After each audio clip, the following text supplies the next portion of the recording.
So in the next 10 to 15 minutes, I'll present you how we helped optimize wind turbine operations for the company Vleemo.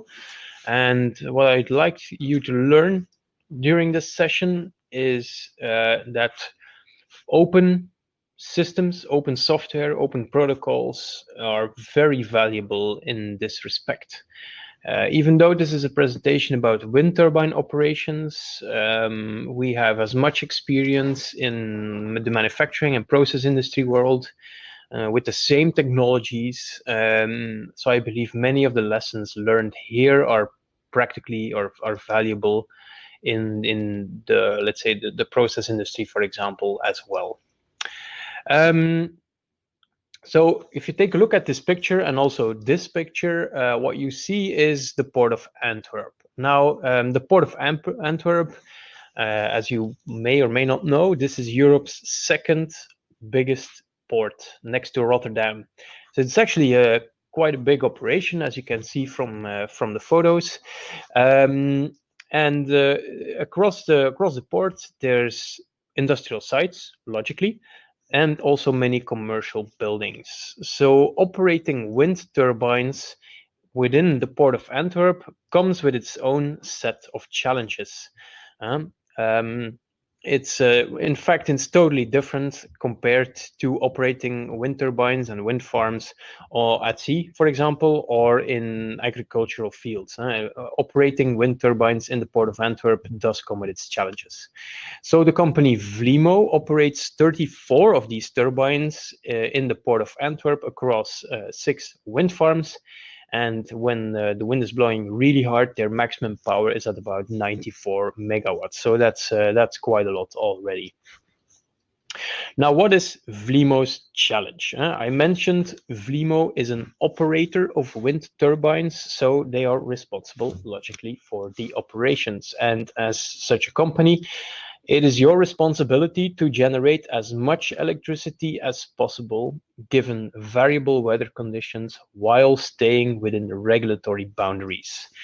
Now, this is quite a mouthful, but just let's pick this apart. So generating as much electricity as possible, I believe that's logical.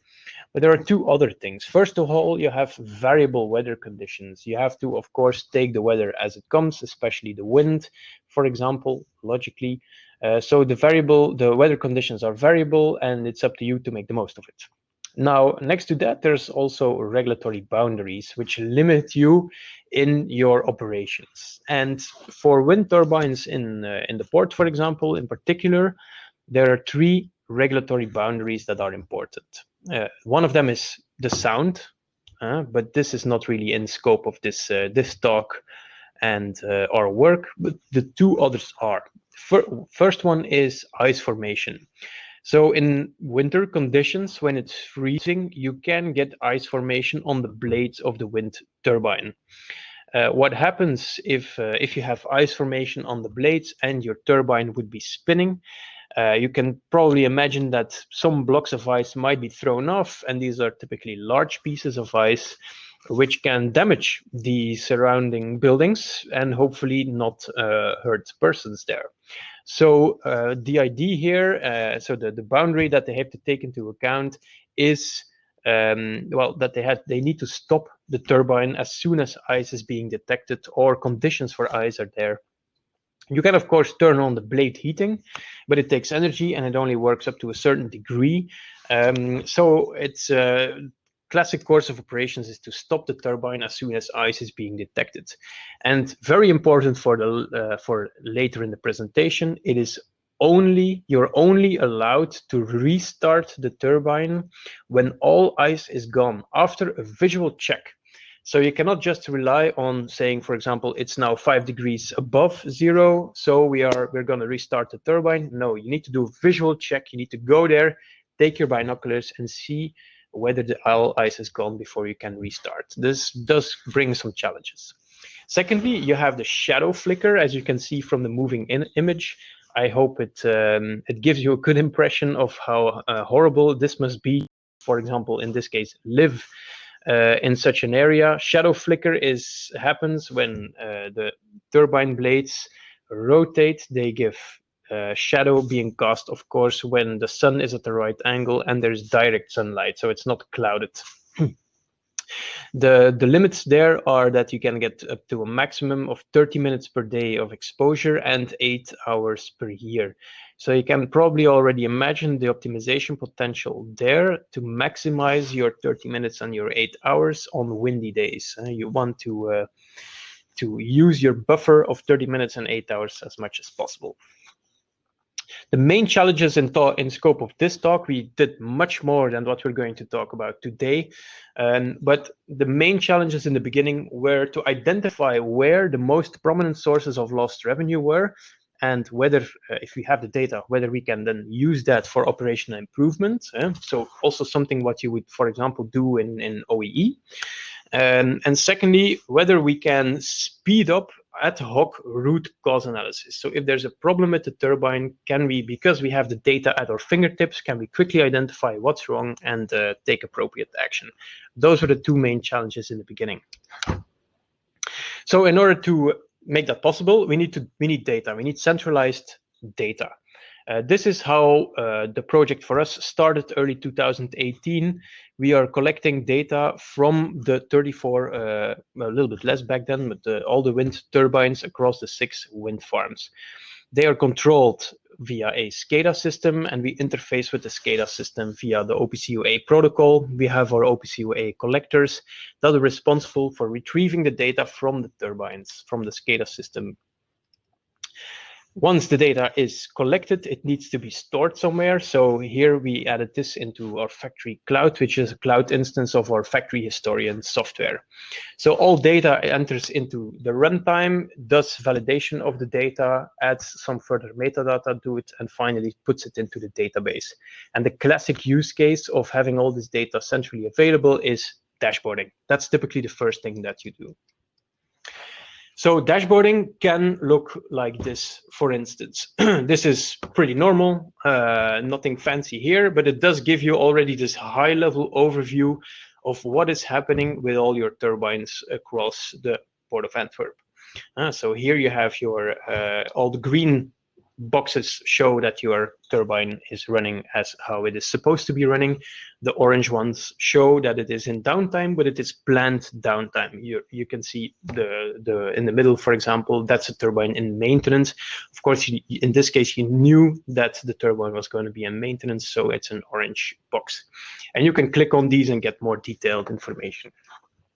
Now, that was just the beginning. That gives us a view of the status. It can help you to quickly find out which one is not running and by drilling down, getting more information. Second step was then to add additional sensor data to make this ice formation hazard, to make that more controllable. So Vleemo was working with a company that supplies sensors, so third-party sensors, not supplied by us. Third-party sensors are like large stickers being stuck onto the turbine blades. These stickers, they obtain information about, for example, the blade temperature, the dew point temperature, these kind of things that are relevant for detecting ice formation or not. And this manufacturer has its own cloud platform, and while it is useful to have that data on a cloud platform, it's much more useful to have it centrally available at the same source, at the same location as the other turbine data that we already collect, the standard turbine data, such as the status that you've seen earlier. So we need to get that data from that cloud platform and get it to our system to have it centralized. So we query that data regularly, add it to the database we have already, and now we have more detailed information to either operate or stop the turbine during winter conditions. We're going one step further. Logically, you would also expect to have information about the weather. I didn't mention that specifically, but we have weather data as it is right now coming in, but we also want forecasts. And again, you can look at the Weather Channel and you can read your forecasts. And practically lots of websites, lots of meteo websites on the internet.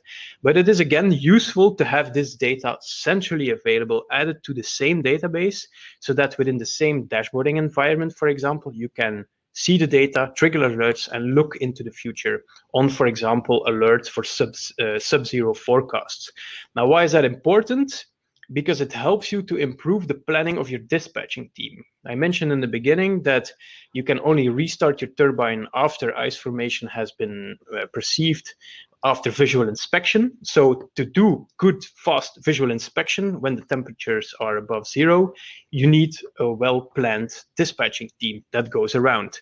And to make that easier to manage centrally, you can get all this data. It's much better to have this information centrally available. Also, because these dispatching teams can view the same data, it's all web-based, they can go into the platform, take a look at the data, and see what is happening in real time. Next step. So we already added data, more data, more data. So this is an iterative process, as you can see. The next step is status interpretation. So now we have already lots of data from the turbines, from Meteo, from additional sensors, and more. So we have much more data than the turbines themselves have, than the SCADA system that controls the turbines itself has. We have much more data. So we can do a more detailed interpretation of what's actually happening with the turbine than the turbine itself, than the turbine control itself. And so we have more data. We design a custom algorithm to interpret this status in more detail and write the results back to that same database. And this is kind of a replay functionality. So every time we make an improvement to the algorithm, we can replay it with the data we already collected from 2019, for example, and see where this potential improvement might have been in the past and also is happening now. And so we can learn and we can increase our reporting from the past and learn from there. So this would be, for example, the same dashboard that we've seen in the beginning with more detailed status interpretation than what would have been possible from the turbine manufacturer. The red boxes, of course, that's an alert, as you would expect. This is a turbine that is in standstill due to the ice crystal. You would expect that it is indeed shut down due to ice formation, but it's because we have the data, we can also show that it is resettable. It is in standstill, but according to our other sensors, we know that in fact you should be able to restart the turbine. The visual inspection is still necessary here, but you get this more detailed, more contextualized information that allows you to make quicker, faster decisions. And these dashboards, maybe you can see it on the top right, these are typically refreshed every 10 seconds, half a minute, once every minute. So you really get this live view of your whole operations. Now we have all this data, we have this interpretation even, we can go further. We can start closing the loop. Now, still here, up until now, we had persons needing to potentially restart the turbine or not. But in fact, we can go further with that. We can return the calculated data from our algorithm or algorithms back to the industrial control system. And that's also what OPC UA allows us to do. So we have this software, we have this interpreted status, we can write it back to the database, and from then on, we can expose it back to the industrial control system. So the end result of our architecture starts looking a bit like this. We started in the beginning with this bottom layer, these 34 turbines that send their data to the cloud. We have our additional data sources that we put into that, external sensors, meteo data, shadow flicker calendars, our custom algorithm that's running on that. And from that database, we can feed back the data to the industrial control system of the turbine and then use it to potentially shut it down. So by doing this, I've shown you a couple of steps where each time we incremented, we made steps forward, added more data to the system, and gained new and better insights for operational improvement. So every time it boiled down to collecting the information centrally, getting all this information available, making it centrally available, making it quickly available, so that people from various roles within the company are able to make their decision faster, and in the latest step also feedback automatically to the controllers.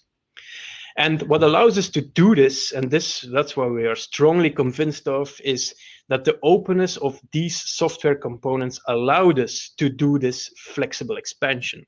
We started with a business case in 2018 that we could do. We started with this initial iteration, but the iterations went further and further and further. And this is what we see with open software, that it grows with you without any artificial limitations. It allows you to expand quickly, to expand, find new horizons for improvement without being held back by the potential. This has been tremendously valuable over time.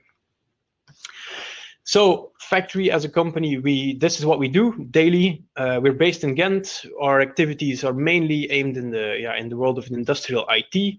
That's, as mentioned in the beginning, both for factories as well as for the industrial IoT. For example, wind turbines, water treatment plants, scattered assets, more or less. It's always about data-driven operational improvement. It's about understanding the system and then making sure that the data is there. We market Factory Historian, which is a system for data collection, both on-premise and in the cloud. OEE systems, more used in, of course, the industrial and manufacturing settings, and even MES systems for advanced data integration.